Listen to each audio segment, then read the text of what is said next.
Hey everybody, this is Jack Acid with ApexHead.com bringing you episode 11 of the I'm No Expert series following the first season in career mode in F1 2011 racing with Force India, and coming off back-to-back victories, my first and only 2 wins of the season.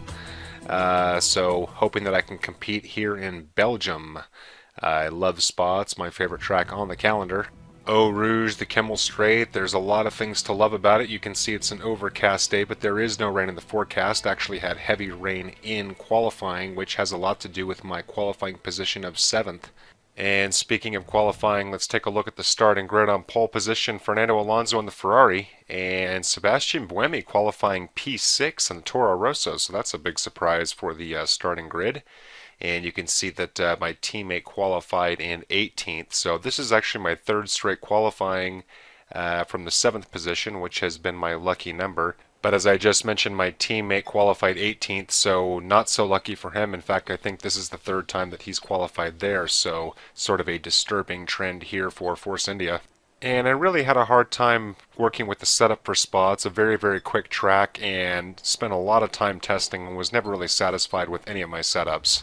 So taking a quick look at our tires, and as I mentioned, it was a wet qualifying session, so starting on fresh options, going to be pitting in lap 4. And what I meant by my qualifying position having a lot to do with the weather was basically because I went out and got a pretty good lap in before the weather kicked in. And so the cars that would normally be ahead of me really didn't have an opportunity to go out and beat my time. So given the discrepancy between my starting position and Sutil's, chances are I'm not really on pace for a P7 finish. That's just my speculation. Spa is very fast in 2011. It's almost like Catalunya 2010 fast, but not quite that bad. So here we are to start. Looking to have a go on Schumacher on the inside down into turn 1, and the field slows down very fast, and you can hear a little bit of bumping with cars. That first corner bunches up very quickly, and now chasing Vettel into Eau Rouge. Always a little rusty hitting Eau Rouge on the opening lap. Let's see how I handle it. Turn just a little too late. You can see I start to go wide and basically able to keep it on the rails. Not too bad, but you can see that Weber is very, very quick and anxious to get around me, and you can see there's a pretty good train of cars behind me. And the opening laps on Spa is very important. It's important on every race, but because it's such a fast track, as I mentioned before, it's even more critical here to try and maintain a higher position and hopefully ride that out until you get into the pits. You can tell that the pace of Weber is very, very strong and definitely faster than me. And I'm taking pretty good lines. I'm not exactly sure where I lose time in Spa. You can see Weber having a look on the inside, but he thinks better of it. And now chasing me on the inside. Let's see if I can fend him off here. And there might have been some slight contact, wheel to wheel. And he finally backs off and allows me to keep P3, but you can see that he is right on me, all over my gearbox, and I cannot get any breathing room whatsoever. And now coming out of this bend is when the AI seems to be very, very quick. See if Weber's able to slingshot his way around. I don't see anything yet. Here he comes. Now having a look on the outside, and he's able to get around me. And let's see if I can get around him. Oh, very quick right through there. Able to maintain that flat out in 7th gear and able to get in front of Weber. Let's see if I break in time. And definitely a little late, but able to recover reasonably well. So coming around to the end of lap 1, still in P3. Now let's see how long we can hold off the Australian. Clearly his pace is superior to mine. And I can see Vettel and Alonso up here, so far the leaders haven't gained too much of an advantage, but you can see that Vettel does have almost a 3-second lead over me, which is pretty significant. That's definitely very, very good for the opening lap, there's no question about it. And now looking at Eau Rouge for the 2nd time, handling it a lot better, but Weber's still extremely fast. And you may have noticed that I'm taking you through lap 2. Oh, you got a yellow flag warning and then back to green. May have been slight contact up ahead between Vettel and Alonso, and Weber not backing off at all. And you can see I get a little sloppy through there, trying to keep it in 4th gear, and so able to maintain for now.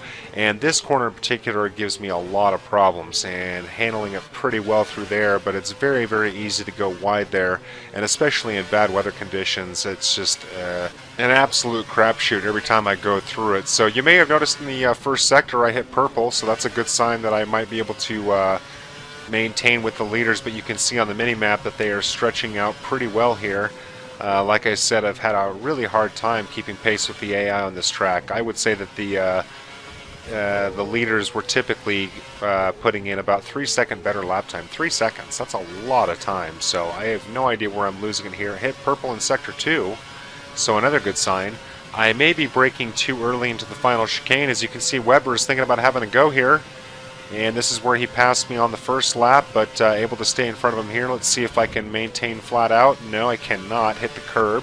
Have to drop it into 6th gear and then back up to 7 briefly, down into 2nd and into 1st to get around here to the end of lap 2. So let's have a look at the gaps as we head into lap 3. And you can see that Vettel has got a very, very good gap building on it, almost 8 tenths per lap, so a win is pretty much out of the question at this point, just looking at the timing and scoring as of now.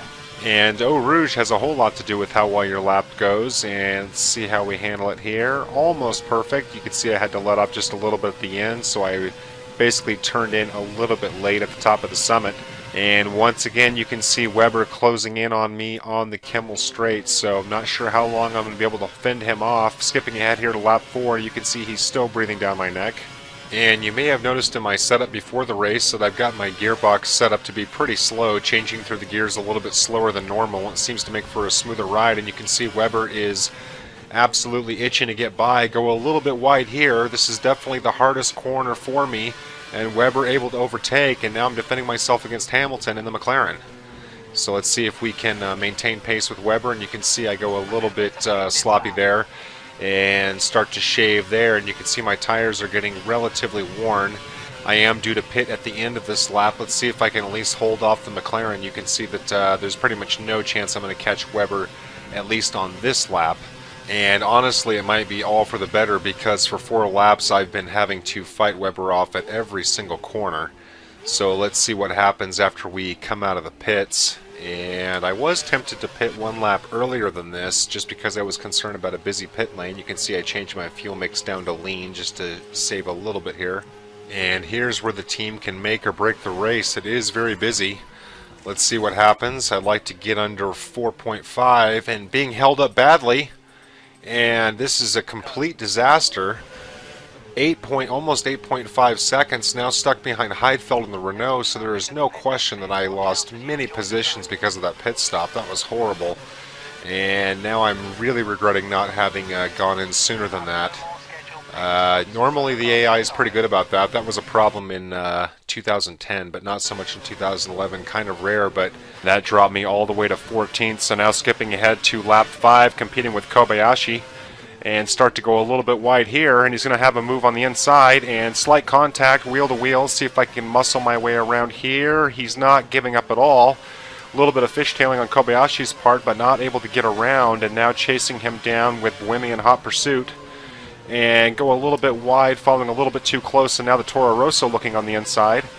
And now we are competing down, and he's not going to be able to get around me as long as I can maintain my line through here. So now chasing the Sauber and hoping that I can catch him at the break point, perhaps at the end of the lap. But because of the pace of the AI, it's pretty suspect if I'll be able to catch up with anybody at this point.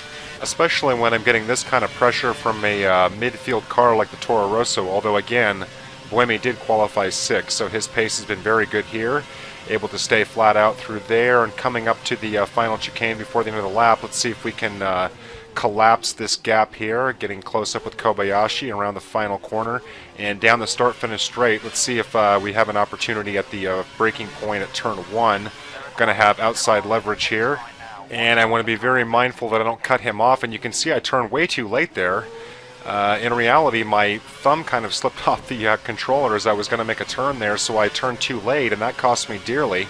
And now I'm going to have to follow the Sauber up into Eau Rouge, see if we can keep it on line. And down the Kimmel Straight, you can see I'm maintaining pretty good pace. I've activated DRS. And now using curves for an extra boost, I am just absolutely desperate to get by him here. Otherwise, there's no way I'll pass him on this lap. And very, very fast braking, slight contact. And there was contact there. I don't know exactly how bad. There was no warning from the stewards. I did hear the noise, and Kobayashi is still behind me. And there's the engineer updating me with the damage report. Yes, Kobayashi does in fact have front wing damage, but he is telling me that it's not that significant. So probably not going to do me any good in terms of building a gap. Very difficult to pass right there at the end of the Kemmel Strait. It's one of the only opportunities to pass. But I didn't actually have that great a position, and honestly that was probably questionable judgment on my part. So now skipping ahead to lap 7, still the same running order, trying to stay ahead of Kobayashi. And Aguilasari up in 8th position's got almost a 4-second lead over me, so now with just under 3 laps to go, there is almost no chance that I'll do any better than 9th. So I really want to keep this position, at least stay in the points. But Kobayashi's having none of it. Here we go again. Down at the end of the Kemmel Strait, brake, stay on the inside this time, hoping to avoid contact, and grip problems for Kobayashi, able to swing back around and retain my position in P9. So another exhausting duel with the Japanese driver. Now skipping ahead here to the start of lap 8, which would be the fastest of the race. We've got a low fuel load as well as feeling pretty warmed up here. And what the heck has happened to Alonso? He's running P24 right now. Don't forget he started on pole position, and I just noticed that he's running 24th, so he must have had some kind of an incident. Hard to say what happened. Let's see what happens when we get to the race results and see where he ends up finishing, but that's pretty surprising. And you may have noticed that I had to drop it into 6th gear at the top of Eau Rouge. Ideally, if you can hit it perfectly, you don't have to downshift at all, so I was only able to handle it the right way maybe 2 or 3 laps, probably even less than that, maybe even 1 or 2 times. So here's where the AI gets very, very quick, and you can see that Kobayashi is still pressuring me and coming into my second least favorite corner of the circuit. But I did learn a trick about it, and that is that if you come into it in if you come into it in 3rd gear and drop it into 2nd, about midway through you can hold your line through there. The corner falls away very, very quickly, and I found that if I keep it in 3rd gear, unless I angle it just right, I tend to go wide. And this is actually the most difficult corner for me to hit consistently. In fact, I don't even hit it that well there, but for some reason it's very, very difficult for me to be consistent through there. The previous corner that I was mentioning, knowing the gears and when to shift, that makes all the difference in the world. So that's still the one corner that I have yet to work out and master. But it's nice to at least have one breakthrough. Every time you get to a circuit, you want to have at least one breakthrough. So you can see here I've upped my fuel mix to rich, and my fuel right now is running optimum. So given that we're heading into the last lap of the race, I'm not concerned at all about running out of fuel, at least not at this point. And I did notice with Spa, it was very, very difficult to keep a rich fuel mix for any length of time. It seems very, very finicky about that, so have to kind of pick your spots. I eventually just gave up and said, well, I'll just turn up the fuel mix at the very, very end of the race because I don't want to get caught out with low fuel. So skipping ahead here to near the end of lap 9, the start of sector 3, as you can see I'm still being hounded by Kobayashi, and a little twitch there into the gravel, and very scary moment. Thought that Kobayashi was going to have a go on the inside, but fortunately my little excursion didn't slow me down too much. But boy, after all this work of grinding the last 3-4 laps trying to stay ahead of the Sauber, I almost thought that was all about to be squandered. So now we just have to manage it through the last chicane, and able to do that just fine. So we'll be able to pull out a P9 result. And given the sheer pace of the AI, I feel actually pretty fortunate that I was able to even stay in the points. That was a very, very difficult race. But one significance is that it's the first time that I've lost positions. I started out P7 and dropped back to 9th. So that's disappointing. So let's have a look at the results here. The winner was Sebastian Vettel, so Red Bull leading the field there. And you can see that Aguilasari in the Toro Rosso was actually able to finish 6th. And Buemi dropped back to 11th, so that's what happened to him. And you can see my teammate Sutil was able to gain a few positions, up from 18th to 14th. And Fernando Alonso DNF, that explains his last running position. And Jenson Button 22nd, not sure what happened to him. So very, very strange results here in Belgium. And per usual, going to leave you with some race highlights. I want to thank you all for watching. I hope you enjoyed this video. If so, please rate or subscribe, or both. If you have any interest in more commentary, I do have a number of Forza commentary videos posted, as well as a number of non-commentary videos. I think I just checked my video count and I'm up to about 110 uploads, so probably more gameplay than you'd ever care to go through, but it is there if you are interested. So that's it for now. I will see you all at Monza in Italy. See if I can make a push here late for a WDC title. Probably not likely, but that's what we're all here to do, right? We're all here to compete and do the best that we can, and at least keep some optimism in the garage. So thanks again, everybody. I'll see you soon.